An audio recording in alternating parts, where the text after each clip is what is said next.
We're joined now from Manchester by the Shadow Business Secretary, Chuka Umunna. Mr. Umunna, welcome to the programme. You're clearly trying to recover. Good to be with you. You're clearly trying to recover the people's trust when it comes to deficit reduction, debt, and balancing the books. Why do you think you lost that trust in the first place?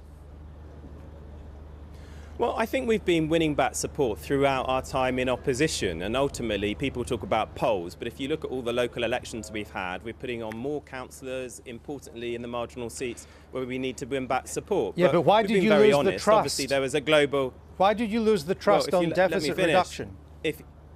If you let me finish, clearly there was a global financial crisis that happened while we were in office, which started off in the banking sector. That caused a recession, which then in turn caused tax receipts, both corporation and income tax receipts, to fall. Now, we've said we, of course, should have better regulated the banks during our time in office. But the important thing, and Ed was just saying this in the Q&A following his speech just now, is whether or not you have learned the mistakes. And of course, we've learned from those mistakes and said that we should have better regulated the banking sector, and we need the banking sector to do a better job for the real economy, like, for example, ensuring that our small and medium-sized businesses can get access to the finance that they need to expand and grow, which is so important given that they create 2/3 of private sector jobs. And you don't think you lost the people's trust because you continued to borrow too much in the good years? No, look, I don't think that because we invested in your viewers' schools, hospitals and in people was the reason that Lehman went under in the US and over here. But you did so with borrowed money. You carried on borrowing after 10 years of growth. Should you still have been borrowing 40% of GDP after 10 years of growth? Why did you? Is it not the fact you continue to borrow so much is one reason why people don't trust you now? The reason that the debt and the deficit increased after the global financial crash is because we saw a fall in tax receipts. That's principally why we had the debt and deficit issues that we had. My figure was for before the financial crisis, Mr. Umunna. My figure was people's wages stagnated, so they weren't paying as much income tax.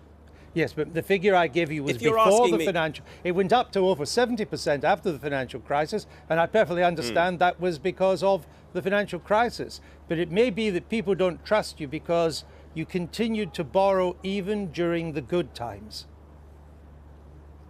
I don't accept that the reason that we had the big debt and deficit issues that flowed from that crash is because we were borrowing too much beforehand. But look, the important thing is, and your viewers are in the future business, is whether or not in our offer to the people, our contract with the people today in the manifesto, which seeks to ensure that people can meet their aspirations and dreams, but also we care for the vulnerable and those who can't provide for themselves, and also that we do that in a responsible way and balance the books. What people want to know is whether the commitments in our contract with the people published today, whether they are properly funded and responsible. And in each and every single case, they are. Now you can compare and contrast that to George Osborne, who was on your sister show, the MAR programme yesterday, who was asked over 18 times how he was going to fund, for example, his income tax commitments, their commitments to put this £7.5 to £8 billion into the NHS, and no answers were forthcoming. That is very different to what you're seeing from the Labour Party today. When we get the Tories on, we'll speak to the Tories about their policy. I'd like to stick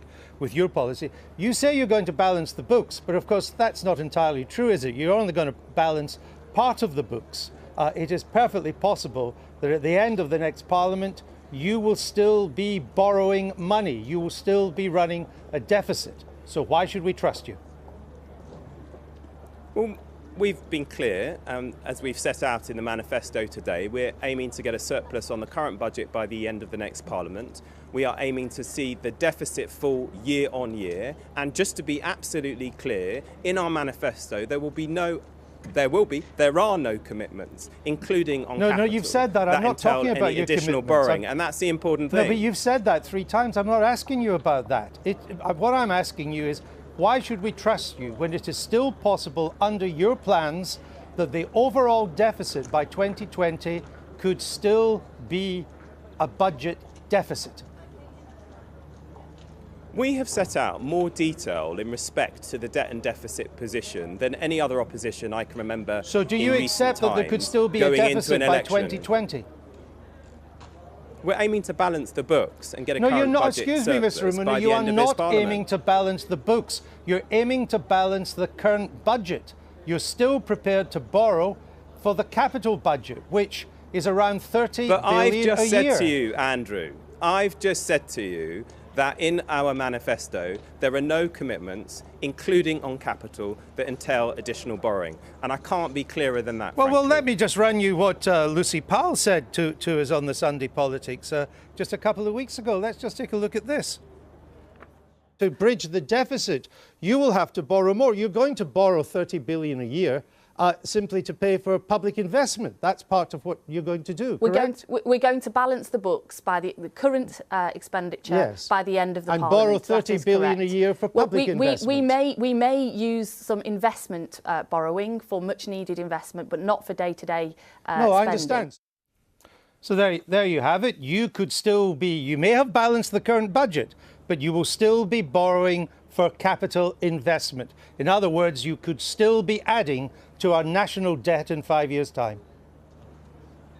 Well, we are not aiming to do that. We are not aiming to what did Lucy Powell implement mean any then? commitments in this manifesto. We're not aiming. Well, look, if you run a current budget surplus that enables you to spend a bit more on capital, but none of these commitments that we're making in our manifesto today entail additional borrowing. And also, can I just add a very important addition to this, which is, and I heard the exchange that you just had with the IFS. Of course, the way you reduce your debt and deficit isn't just about what you cut, it's also what people are earning, which is why we're committed to getting the minimum wage to over £8 this coming Parliament and to incentivise more employers to pay a living wage, because if your viewers are earning more money, not only is that good for them, of course, but they're paying more income tax and national insurance. And also we're going to ask the top 1%, and good luck to them if they're doing really well, but we're going to ask them to make a bit of a bigger contribution to help us reduce the deficit. And I accept, look, Andrew, that one of the arguments that we're all going to face during this general election is, well, you're all the same. Well, in the last respect, particularly in terms of asking the top 1% of earners to make a bigger contribution, you haven't seen anything from, in particular, the Conservative Party on how they're going to do that. So there's three parts to this. I don't want to go down that road. Both the IFS and HMRC say it's possible you won't get anything by the any extra money by the 50p. But let me ask you this. Well, we don't accept that, obviously. I know you don't accept it, but people may listen to HMRC and IFS rather than you. But that's for the people to decide. Let me ask you this. You say you're going to reduce the national debt, but you're not actually going to reduce it in absolute terms. You hope to reduce it as a percentage of our GDP. But if you balance the current budget but continue to borrow up to 30 billion a year, you will add to the national debt every year. The national debt as an absolute figure could still be rising at the end of 5 years of Labour government, correct? Our aim is to reduce the deficit year on year. As a percentage of GDP. Debt falling as a percentage of GDP. But not in absolute terms. The debt will still rise. In terms of debt. But the debt will still be rising. Look, what you're trying to get me to say to you is that we're going to borrow lots more money. And no, I'm trying to get you to answer my questions. That is not what we...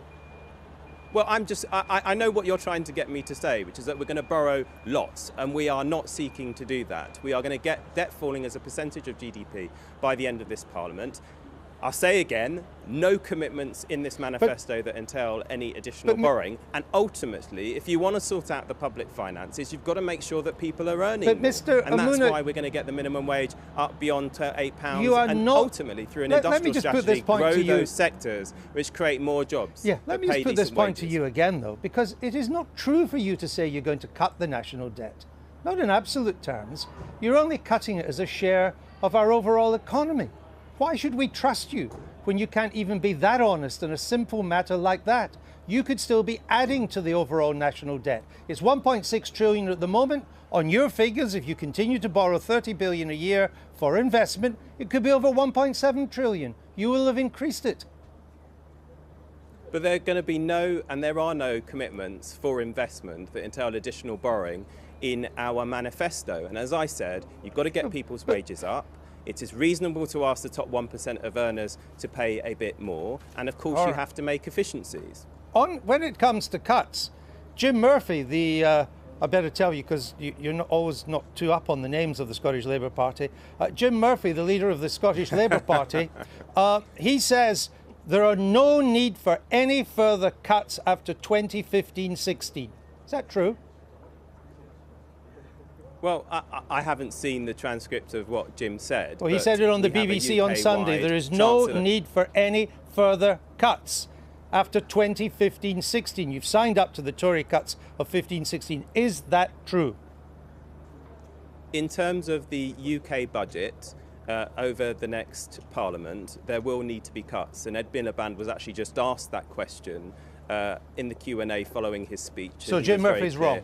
We will have to make cuts. Well, look, I haven't seen the transcript of what Jim said. Well, I've just told you. He said, let me tell you again. He said there would be no need for any further cuts after 2015-16. Well, he's on the record, on videotape. Is he wrong? Jim is the leader. Jim is the leader of the Scottish Labour Party. No, I know that bit. The leader of the UK. Really?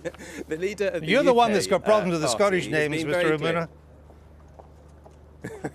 Look, Andrew, I know you loved that exchange between you and me, and it's probably 1-0 or 5-0 to you on that one. That's not the game.